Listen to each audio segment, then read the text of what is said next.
ขี้สิวเต็มพี่น้องสบายดีเด้อพี่น้องวันนี้อากาศร้อน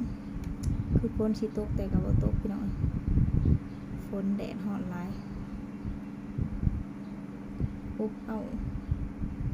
คือสิเป็นฝนเป็นลมเมื่อคืนนี้ลมเมื่อคืนนี้ว่าสิไปเบิ่งหมอลำบ่ได้ไปพี่น้องคือจะว่าลมบึ้ดมาคิดว่าฝนสิมา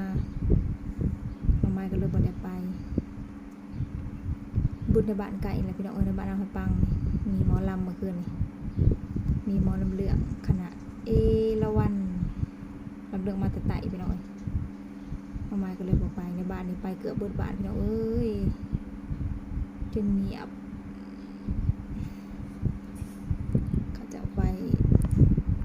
หลังไปเบิดที่เบิดแดนพี่น้อง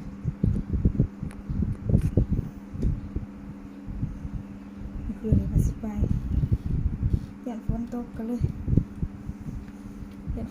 บ่ได้ไปว้าร้อน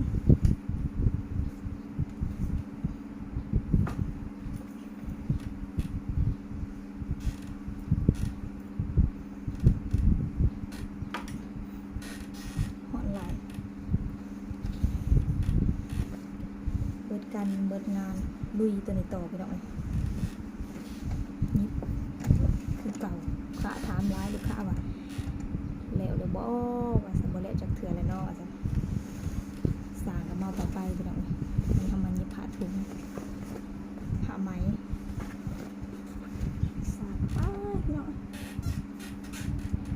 สร้างไปดู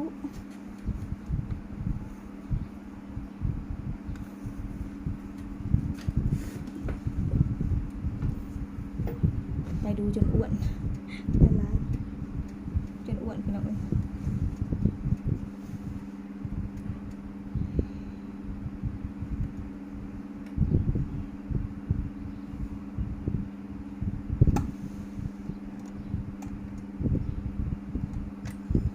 กลับมาเข้าอาชีพเดิมเข้าโหมดเหมือนเดิมพี่น้อง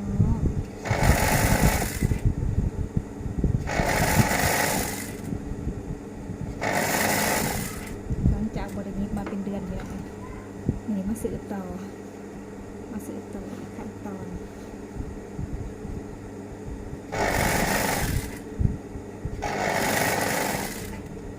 มาเข้าโหมดเล็กมืออีกแล้วบ้าง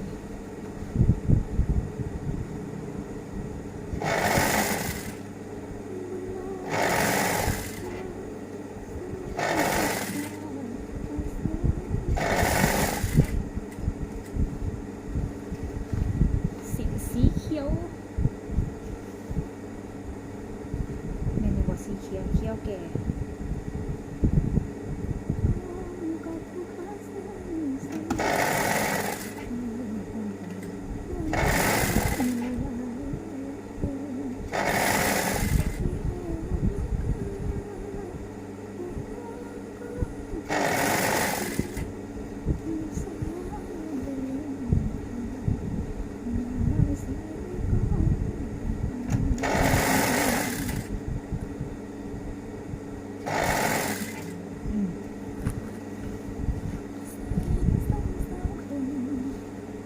โบเดะพี่น้องโบเดะค่ะแต่ว่าห่อนมุกเข่าก็เลยจังได้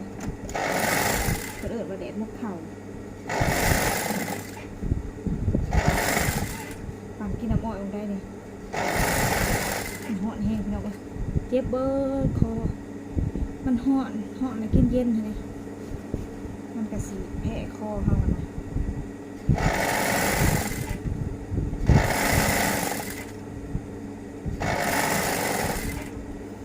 กินเย็นแบบเมื่อยคืออย่างว่าจะเป็นแบบใดเนาะมันหอนเลยอากาศมันหอน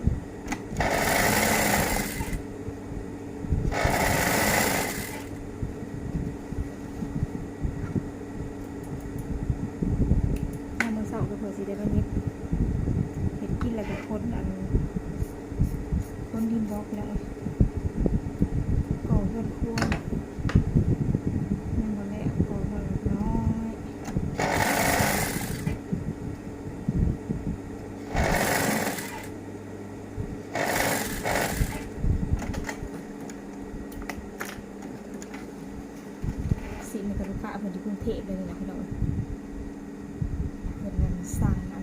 พิ่นสั่งออนไลน์มาเดี๋ยวเพิ่นก็ทักมาให้น้องมายิบพี่น้องยิบแล้วก็ให้ฝากไปให้อยู่ไทยนี่อยู่ไทยแต่ก็ยังนมมันผ่าสินลาวค่ะเด้เพิ่นก็ว่ายิบฝากมาให้แน่ว่าซั่นยิบแล้วก็เฮาสิฝากไปพี่น้อง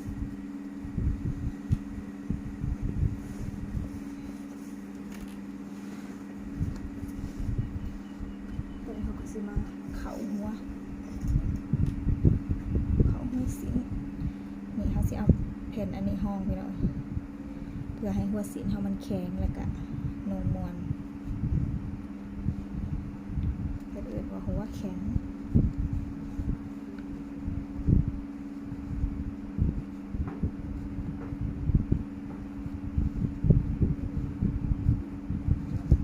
แล้วก็สิมาใส่หัวแบบนี้แต่บ่เป็นอันยากพี่น้องเอ้ยแต่มาไปเฮียนคือจังหวะจับตัวใดมาก็คือว่าเนี่ยกันมือนี่ง่ายโคตรจับไปได้ก็ได้ตะกี้นี่ยากนั่นพี่น้องยากตะกี้จับไปได้ก็มีแต่ลุกมืออันนี้บ่มีลุกปั๊บปีนี้ยังบ่ได้นักเรียนจักคนพี่น้องว่าสิมาเรียนคือบ่เห็นมาเรียนเปิดการเปิดงานมีผู้มาเรียนก็สอนพี่น้องยามแรงสอนบ่ได้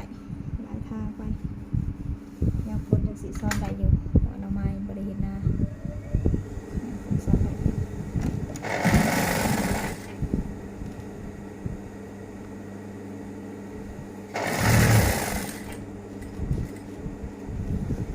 เป็นกันเองเรียนแยกก็ได้พี่น้องเรียนแยกเลยเรียนจบอย่างเลยก็ได้บางคนก็เรียนเป็นสิ่งเป็นอันก็ได้เรียนแล้ว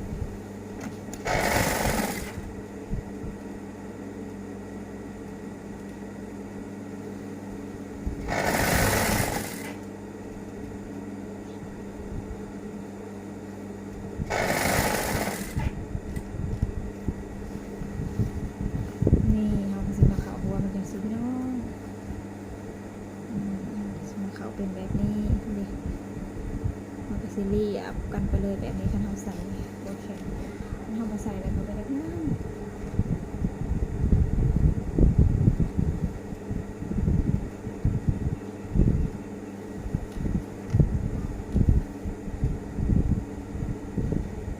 ตื่นมาเข้ามาแบบไม่ใช่เราต้องไม่งุ้มเลยจีแตงสีนะ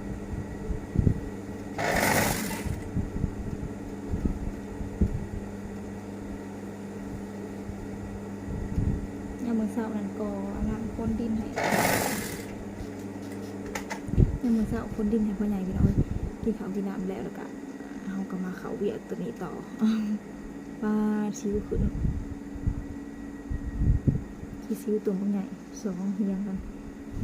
โอเคแล้วจ้ะพี่น้องมาเลยเรามาขอจบคลิปไว้สักก่อนเด้อพี่น้องเด้อฝากกดไลค์กดแชร์กดติดตามช่องน้องมาออฟฟิเชียลเพื่อเป็นกำลังใจทำคลิปต่อไป